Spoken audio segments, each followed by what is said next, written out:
పెట్టిన శిల్పక పండ్లు తేనె మామిడి పండ్లు తీయంగా దిందామె తీరొక పండ్లు చిలక నేరేడు పండ్లు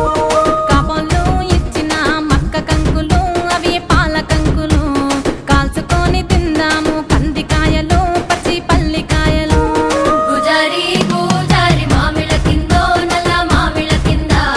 కుసుమరోళ్ళేసిన కుందన బొమ్మ అది కుందన బొమ్మ